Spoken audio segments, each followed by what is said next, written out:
Good morning. आज पुनः आप लोग को रेजा मोटिवेशनल क्लासेस में स्वागत है। आज हम लोग नए टॉपिक नियामक ज्यामिति को देखेंगे और इस पे कुछ प्रश्न को भी हम लोग क्या करेंगे, हल करेंगे। तो नियामक ज्यामिति आप पिछले क्लास 9 क्लास में आप पढ़े होंगे कि ये गणित की ऐसी शाखा को कहा जाता है जिसमें किसी बिंदु को उसके नाम से नहीं बल्कि वास्तविक संख्या से क्या किया जाता है, प्रदर्शित किया जाता है। उसमें पढ़े थे हम लोग एक नियाम कक्ष, यानी इस तरह का आप लोग पढ़े होंगे। देखिए आप लोग को याद आ जाएगा। इसको एक्स अक्ष, इसको एक्स डैश अक्ष, ये वाई अक्ष और ये वाई डैश अक्ष, इसको नियाम कक्ष कहा जाता था।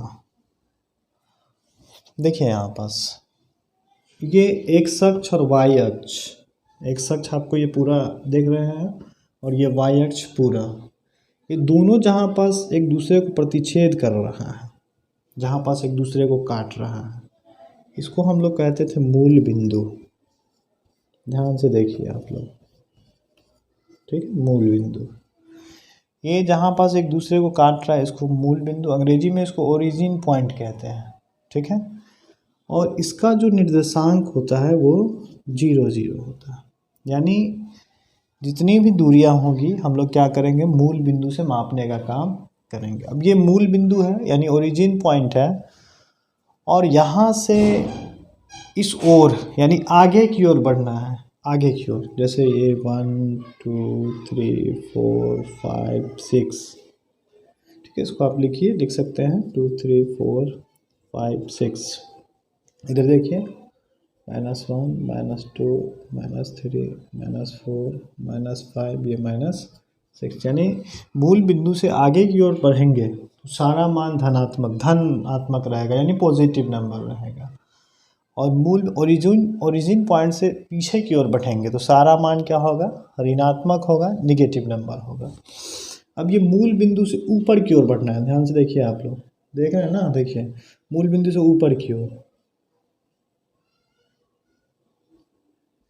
तो इसको भी लिख दीजिए 1 2 3 4 5 6 7। तो ऊपर की ओर जब बढ़ेंगे तो सारा मान पॉजिटिव होगा। नीचे की ओर आइए, -1 -2 -3 -4, ये -5, और मूल बिंदु से नीचे की ओर जब आएंगे तो सारा मान उसका क्या होगा, निगेटिव होगा, ठीक है। तो जहाँ पास एक दूसरे को इंटरसेक्ट करेगा वो मूल बिंदु कहलाएगा। मूल बिंदु से आगे की ओर बढ़ते हैं तो सारा मान धनात्मक होगा। मूल बिंदु से पीछे की ओर जब खसकते हैं तो सारा मान ऋणात्मक होगा। मूल बिंदु से ऊपर की ओर जब खसकते हैं तो वो जो है आपका धनात्मक मान होगा। मूल बिंदु से नीचे की ओर जब आते हैं तो वो निगेटिव नंबर होगा। अब ध्यान से देखिए, यदि आप इसको इस तरह से देखेंगे, इसको मान लीजिए मूल बिंदु की ओ है, ओ ये मूल बिंदु है, तो एक्स ओ वाई, ध्यान से देखिए ये वैल्यू, क्योंकि एक्स अक्ष भी धनात्मक है और वाई अक्ष भी क्या है, यहाँ पास धनात्मक है। तो देखो ये जो है यानी ये जो नियाम कक्ष है, तो इसको हम लोग पहला जो, इसको हम लोग कहते हैं प्रथम चतुर्थांश, ठीक है। इसका वैल्यू दोनों क्या होता है, धनात्मक होता है, पॉजिटिव होता है, ठीक है। यानी एक्स ओ वाई ये वैल्यू दोनों क्या होगा, पॉजिटिव। आपसे प्रश्न पूछता है कि बताइए 5,4 ये किस चतुर्थांश में है, तो आप ध्यान से देखिए 5 भी पॉजिटिव है और 4 भी क्या है, पॉजिटिव। तो दोनों वैल्यू जब धनात्मक होता है तो उसको हम लोग कहते हैं प्रथम कोऑर्डिनेट में रखते हैं, प्रथम कोऑर्डिनेट में, ठीक है। दूसरा है ये और ये मिला करके, यानी एक्स डैश ओ और वाई। ध्यान से देखिए एक्स डैश का वैल्यू क्या है, देखिए देख रहे हैं आप लोग, तो ये माइनस है, तो माइनस, और ऊपर की ओर देखिए वैल्यू ये है आपका प्लस। तो ये दूसरा कोऑर्डिनेट हुआ, द्वितीय पाद इसको हम लोग कहते हैं। ये फर्स्ट कोऑर्डिनेट, ये सेकेंड कोऑर्डिनेट, इसी को प्रथम चतुर्थांश भी कहते हैं, प्रथम चतुर्थांश। ये आपका द्वितीय चतुर्थांश,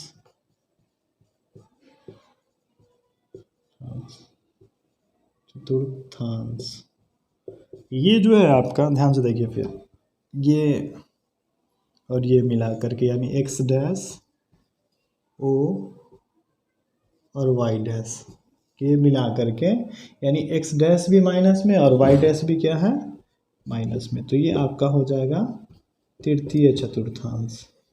ठीक है, यानी माइनस माइनस का वैल्यू जो होगा वो आपका तृतीय चतुर्थांश में हो जाएगा। ठीक है, इसको बोलते हैं तृतीय चतुर्थांश।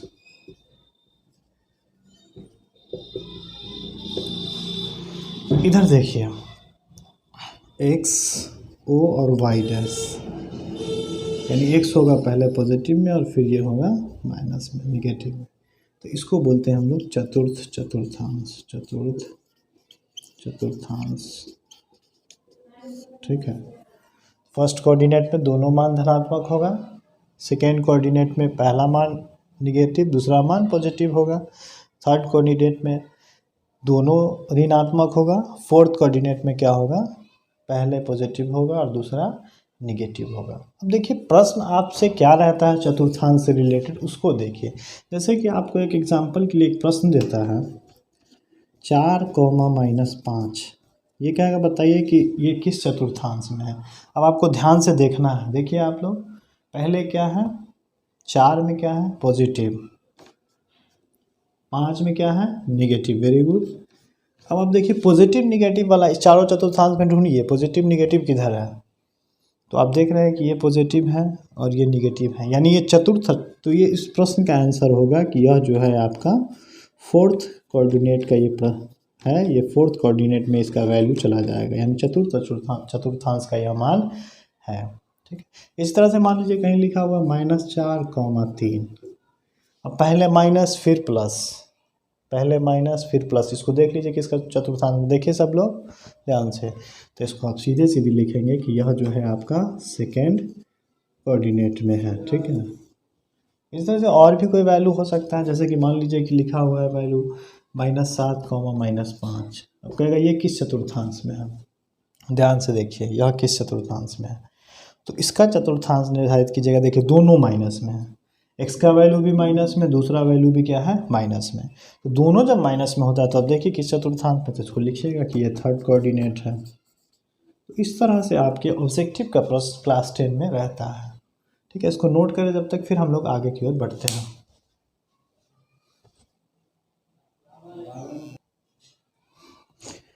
देखिए चतुर्थांश आप लोग समझ गए कि किस चतुर्थांश में कौन मान होगा। ठीक है, तो जैसे कि इस पर हम लोग बात कर ली, इसमें एक और पढ़ना होता है कि भुज और कोटि। तो ध्यान से देखिए, कोई भी मान जब रहेगा 3 ये कॉमा 5 है। ठीक है, तो इसमें दो मान दिया हुआ है, एक एक्स अक्ष का मान है, एक्स का वैल्यू है, और दूसरा क्या है, वाई। हमेशा पहला मान जो होगा वो एक्स का होगा, ध्यान देना है आप लोगों को। पहला मान हमेशा एक्स का होगा और दूसरा मान हमेशा क्या होगा, वाई का वैल्यू रहेगा। ठीक है, इसको ध्यान देना है आप लोगों को। अब एक्स का जब मान होगा तो एक्स का जो वैल्यू होगा वही भुज होगा, और वाई का जो वैल्यू होगा वही क्या होगा, आपको कोटि होगा। यानी इस प्रश्न में 3,5 में और कहेगा भुज का वैल्यू कितना है, तो भुज 3 और कोटि कितना हो जाएगा, 5 हो जाएगा। और पूछेगा कोई कि किस चतुर्थांश में है, तो आप देखिए तो दोनों क्या है, पॉजिटिव पॉजिटिव। तो पॉजिटिव पॉजिटिव जब होता है वैल्यू तो किस चतुर्थांश में होता है, फर्स्ट कोऑर्डिनेट में। ठीक है, ये फर्स्ट कोऑर्डिनेट का वैल्यू हो जाएगा। ठीक है, इसी तरह से मान लीजिए कि दिया हुआ है -7, -5। ध्यान से देखिए, बताइए आप में से कोई, इसमें भुज का वैल्यू कितना है हमको बताइए आप लोग। वेरी गुड, भुज का वैल्यू पहले ही बताया आपको, कोई भी वैल्यू दिया रहेगा या कोई भी ABC कुछ करके दिया रहेगा तो पहला मान हमेशा इसका भुज का होगा और दूसरा मान हमेशा किसका होगा, कोटि का मान होगा। इसी तरह से फिर और भी कुछ हो सकता है। अब जैसे कि मान लीजिए कि लिखा हुआ है, ये पूछा है किस चतुर्थांश में है, तो माइनस माइनस किस चतुर्थांश में बताइए, अभी आप लोग देखे थे। हाँ ठीक है, ये तृतीय चतुर्थांश हो जाएगा। ठीक है, अब कहीं लिखा हुआ है 11, -3, कहेगा भुज का वैल्यू बताइए आप लोग। ठीक है, वेरी गुड, भुज का वैल्यू है 11, कोटि का वैल्यू बताइए, यानी -3 प्लस माइनस, तो प्लस माइनस किस चतुर्थांश में होगा, अभी आप लोगों ने देखा था किस चतुर्थांश में, बताइए। वेरी गुड, ये फोर्थ कोऑर्डिनेट का ये वैल्यू हो जाएगा। तो ऐसा अगर कर लेते हैं तो आपका जो है ऑब्जेक्टिव का प्रश्न आप आसानी से भुज कोटि और साथ ही साथ चतुर्थांश वाला हल कर सकते। अब हम लोग कुछ जो है दूरी सूत्र निकालना सीखेंगे। दूरी सूत्र निकालना, सबसे पहले तो आपको मूल बिंदु से दूरी सूत्र से दूरी निकालना आना चाहिए, तो उसको भी अभी हम लोग देखेंगे, जब तक इसको आप लोग नोट करें। अब देखिए दूरी सूत्र से आपको प्रश्न निकालना है। जैसे कि एक प्रश्न दे दिया है, ध्यान से देखिए, आप लोग ध्यान से देखिए। अब जैसे कि एक प्रश्न है कि 3,4 से, मान लीजिए प्रश्न है बिंदु 3,4 से मूल बिंदु से दूरी ज्ञात करें। ठीक है, ये मान लीजिए एक प्रश्न है। अब इसको हल हम लोगों को करना है। अब मूल बिंदु को देखिए आप लोग, कहाँ है मूल बिंदु, x अक्ष और y अक्ष जहाँ आपस में मिल रहा है वो इसका मूल बिंदु है। अब इसमें मूल बिंदु से 3,4 यानी पहले जो वैल्यू है x का है तो 3 के पास आप आइए, ठीक है, आ गए। फिर y जो है आपका वो 4 के पास जाइए, ठीक है, ये 3 और यहाँ y का वैल्यू कितना है 4। अब कह रहा मूल बिंदु से इसकी दूरी कितना होगा, तो मूल बिंदु यहाँ है और ये 3 है, यहाँ से यहाँ की दूरी, और यहाँ से यहाँ की दूरी 4 है। कह रहा यहाँ से यहाँ की दूरी कितना होगा, इस वैल्यू को निकालना है। अगर नाम इसका आप लिखते हैं a, इसका b और इसका मान लीजिए c लिखते हैं, ये वैल्यू x है, ये वैल्यू आपका y है। ध्यान से देखिए, ये AC, ये ABC एक त्रिभुज बन गया, यहाँ 90 डिग्री का कोण बन रहा है, ठीक है। तो ये AC अगर आपको निकालने के लिए कहेगा, यानी कि आप ये कर्ण है, यानी कि आप लिखिएगा लंब का स्क्वायर यानी BC का स्क्वायर और जोड़ AB का स्क्वायर आप करेंगे। तो BC क्या है, BC यहाँ पास x है यानी x का स्क्वायर, और AB क्या है y का स्क्वायर। यानी मूल बिंदु से जब भी दूरी आपको कहेगा निकालने के लिए तो आप लिखेंगे √x² प्लस y²। अब देखिए यहाँ पास x का वैल्यू कितना है, यहाँ पास 3 है तो 3 का स्क्वायर, y का वैल्यू कितना है 4 का स्क्वायर, 4 है तो 3 का स्क्वायर बोलिए 9, 4 का स्क्वायर बोलिए 4 चौका 16, 16 9 कितना होता है 25, 25 का वर्गमूल कितना होगा 5 यूनिट। यानी मूल बिंदु से यहाँ से इसकी दूरी जो होगा वो 5 यूनिट हो जाएगा, ठीक है। यानी जब भी आपको मूल बिंदु से किसी बिंदु का दूरी निकालने के लिए कहें तो कुछ नहीं करना है आपको, मूल बिंदु से दूरी बराबर लिखिएगा इस तरह से, मूल बिंदु से दूरी बराबर √x² प्लस y²। वैल्यू आपको रख देना है 3 का स्क्वायर प्लस 4 का स्क्वायर, यानी 3 3 9 प्लस 4 चौका 16 9 25, 25 का वर्गमूल निकालिएगा कितना आएगा 5 यूनिट। ये आपका मूल बिंदु से दूरी हो जाएगा, ठीक है। इसको आप नोट करें, फिर हम लोग 2 प्रश्न और बनाते हैं तो ज़्यादा क्लियर होगा। देखिए आज का प्रश्न जो है मूल बिंदु से 8, -6 की दूरी ज्ञात करें। आप लोग बनाइए जब तक, ठीक है, देख लीजिए। तो इस प्रश्न में दिया क्या है उसको लिख लीजिए, सब लोग लिखिए।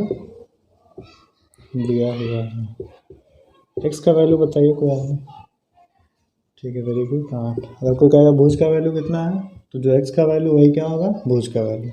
y का वैल्यू बताइए -6। अब आपको मूल बिंदु से दूरी निकालना है, मूल बिंदु से दूरी बराबर क्या होता है आप लोग बताइए।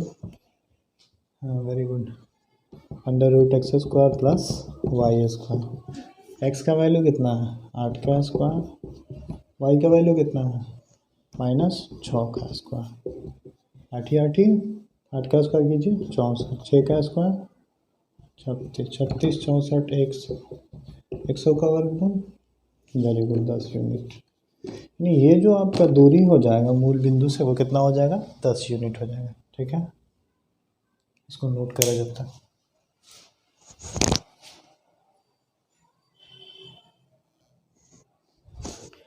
अब देखिए जानना है 2 बिंदुओं के बीच की दूरी निकालना सीखेंगे। 2 बिंदु मान लीजिए एक दिया हुआ A और एक दिया हुआ है B। इसका निर्देशांक मान लीजिए कि x1 y1 है और इसका निर्देशांक मान लीजिए कि x2 y2 है।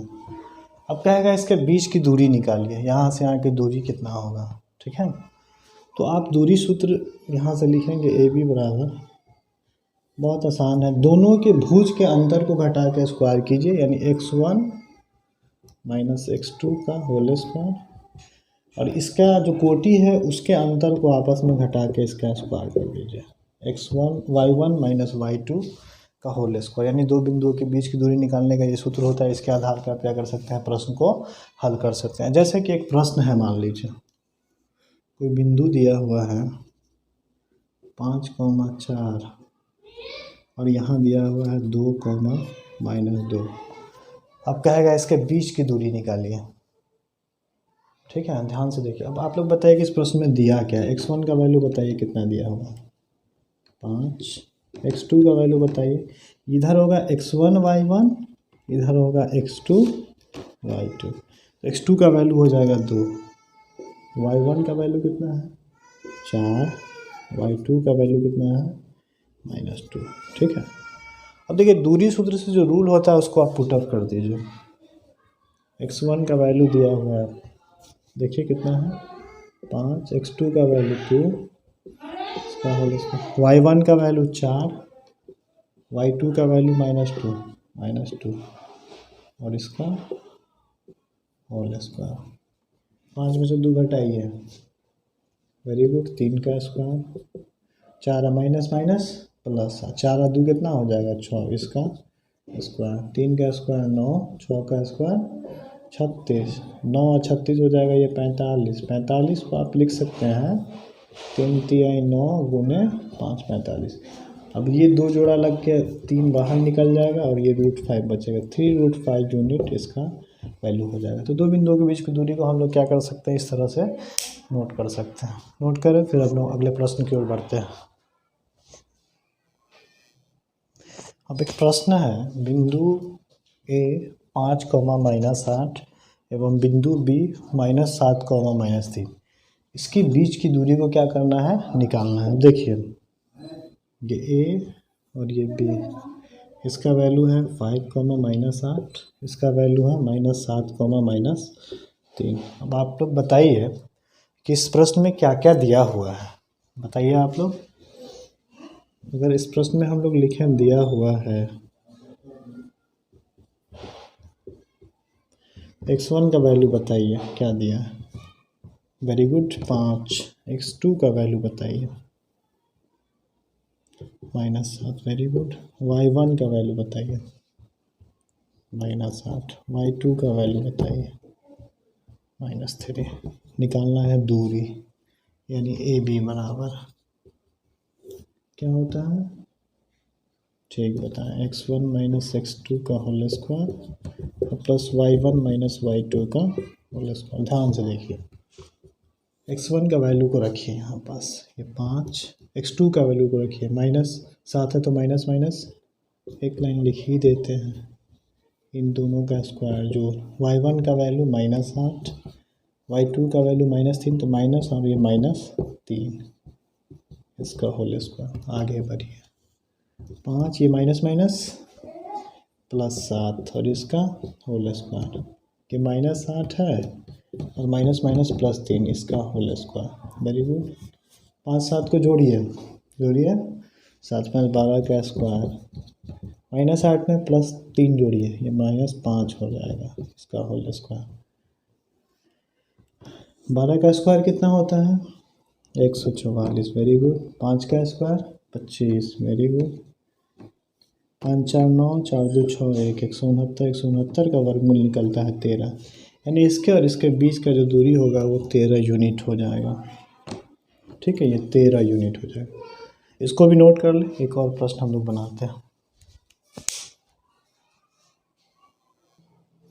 देखिए बहुत महत्वपूर्ण प्रश्न है, बहुत महत्वपूर्ण, कई बार ये प्रश्न एग्ज़ाम में आ चुका है, बिहार बोर्ड के एग्ज़ाम में कई बार आया है। 3 नंबर में भी पूछा है और एक बार जो है 2 नंबर में भी ये प्रश्न पूछे हुए हैं। अब ध्यान से देखिए, 2 बिंदु दिया है, क्या क्या बिंदु दिया है सब लिख लीजिए, P है और ये Q है। इसके बिंदु दिया है 7,5, इसका बिंदु दिया है 10,m+3 और इसके बीच का दूरी दे दिया है, वो दिया है 5 यूनिट। ठीक है। और कह रहा है कि यहाँ m का मान कितना होगा, इसको यानी m का कितना मान रखा जाए कि इसके बीच की दूरी 5 आ जाए, इसी को हल करना है।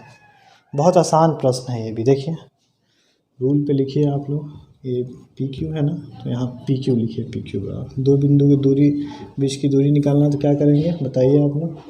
ठीक है, x1 माइनस x2 का whole square plus y1 minus y2 का होल स्क्वायर। अब इसका वैल्यू दिया हुआ है 5 यूनिट, यहाँ 5 रखिए।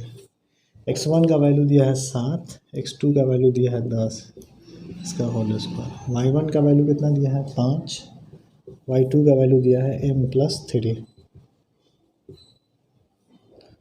अब इसका होल स्क्वायर। 5, 7 में से 10 घटाइए, -3 का होल स्क्वायर। और ये 5 माइनस प्लस कितना हो जाएगा, minus plus minus, minus plus minus, इसका होल स्क्वायर। 5 का स्क्वायर कीजिए, हाँ 5 में से 3 जाएगा 2 माइनस m का होल स्क्वायर। ठीक है, ये 5 9 प्लस इसको a माइनस बी का होल स्क्वायर कीजिए, बताइए आप लोग। Very good, a square minus 2ab plus b square, very good. देखिए यहाँ 5 लिखिए, m स्क्वायर माइनस 4m, 9 4 कितना हो जाएगा 13, बहुत अच्छा। देखिए रूट हमको ख़त्म करना है, तो वर्क कीजिए, लिखेंगे दोनों तरफ LHS RHS दोनों में वर्क कर दीजिए, दोनों तरफ वर्क करने पर 5 का स्क्वायर कीजिए, इधर m square minus 4m plus 13, इसका होल स्क्वायर कर दीजिए। 5 का स्क्वायर 25, स्क्वायर से रूट क्या होगा, कट जाएगा, बराबर लिखिए m square minus 4m plus 13, m square minus 4m plus 13, इस 25 को इधर लाइए, -25 बराबर 0, m स्क्वायर माइनस 4m, 13 में से 25 घटाइएगा, -12 बराबर 0। 6 दूना कितना होता है 12, m square minus 6m plus 2m minus 12 बराबर 0। इन दोनों में क्या कॉमन हो सकता है, दोनों में m है, m कॉमन ले लीजिए, m माइनस 6 प्लस 2 कॉमन लीजिए, m माइनस 2 छक 12, m minus 6 into m plus 2 बराबर 0। m का वैल्यू 6, इधर m का वैल्यू निकालिएगा, ये -2, यानी m का जो मान हो जाएगा वो 6 भी हो सकता है या फिर -2 भी हो सकता है। तो यहाँ जब m का मान 6 रखे या -2 रखेंगे तब इसका वैल्यू जो आपका निकलेगा वो 5 यूनिट निकलेगा। ठीक है, तो ये नियामक ज्यामिति है, और नियामक ज्यामिति का ये बहुत महत्वपूर्ण प्रश्न है। ठीक है, तो इसको भी आप लोग नोट करें। और आज का वीडियो में बस इतना ही रहेगा। फिर हम लोग जो है कोऑर्डिनेट ज्योमेट्री को आगे बढ़ाएंगे, फिर नए प्रश्नों के साथ हम लोग कल आएंगे। जब तक के लिए आप लोग इसको नोट करें। और हाँ, रेजा मोटिवेशनल क्लासेस को यदि अभी तक आप लोगों ने सब्सक्राइब नहीं किया है तो ज़रूर सब्सक्राइब कर दें। आपका एक सब्सक्राइब जो है कहीं ना कहीं हमारे हिम्मत को और आगे बढ़ाने का काम करता है। काम में जो है एक नए तरह से चाशनी पैदा करने का काम करता है। तो आप हमारे चैनल को ज़रूर सब्सक्राइब करें, वीडियो को ज़रूर लाइक करें और वीडियो को पूरा देखने का कोशिश करें। आज के लिए बस इतना ही, धन्यवाद।